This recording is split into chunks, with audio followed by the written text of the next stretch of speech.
Hello guys, మనకి క్రికెట్లో ఒక మంచి ప్లానింగ్తో అలాగే ఒక మంచి స్ట్రాటజీతో మ్యాచ్ని ముందుకు తీసుకెళ్లే కెప్టెన్ ఎవరైనా ఉన్నారు అంటే మనకి ఫస్ట్ గుర్తొచ్చేది ఎంఎస్ ధోని. అయితే మరి ఈ ఐపీఎల్ సీజన్లో చూసుకుంటే మరి ఎక్కడా కూడా ధోని స్ట్రాటజీస్ మరి వర్కౌట్ అవుతున్న సిచ్యువేషన్ ఏడా కూడా కనిపించట్లేదు మనకి. అయితే దీని గురించే మరి చాలామంది కూడా ఫైర్ అవుతూ ఉన్నారు.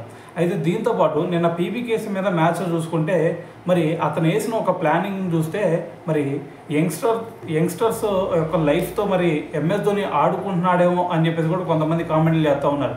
అయితే దీని అంతర్గత రీజన్ ఏంటంటే నిన్న పీబీకేసీ మీద మ్యాచ్లో మరి ఇద్దరిని కూడా ఓపెనింగ్లో చూసుకుంటే అటువైపు షేక్ రషీద్ని అలాగే ఆయుష్ మాత్రేని ఇద్దరిని కూడా మరి యంగ్స్టర్స్ని పంపించారు. సో వాళ్ళకి అంతకుముందు ఏదన్నా ఐపీఎల్లో అంత మంచి ఎక్స్పీరియన్స్ ఉందా అంటే అంత ఎక్స్పీరియన్స్ ఏడా కూడా లేదు.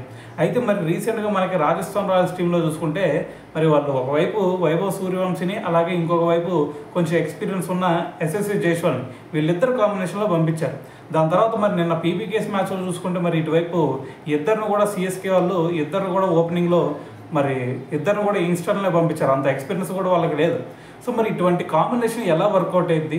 మరి ఒకవైపు మరి ఒక యంగ్స్టర్ను పంపించి దాని తర్వాత ఇంకోవైపు ఎక్స్పీరియన్స్ బ్యాట్స్మెన్ ఉంటే మరి ఎక్స్పీరియన్స్ బ్యాట్స్మెన్ కొంచెం యంగ్స్టర్ను పుషప్ చేస్తాడు, కొన్ని సలహాలు ఇచ్చి ఇలాగ ఆడాలి అలాగ ఆడాలి అని చెప్పేసి చెప్తూ ఉంటారు. సో దానికి అనుగుణంగా యంగ్స్టర్స్ దాన్ని ఫాలో అవుతారు.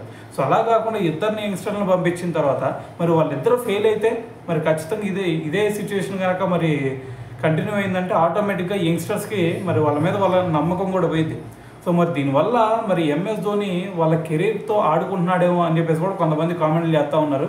సో ఏదేమైనా సరే మరి ఎంఎస్ ధోని మరి అనుసరించిన ఈ స్ట్రాటజీ గురించి మరి మీరేమనుకుంటున్నారనేది కూడా కింద కామెంట్ చేయండి.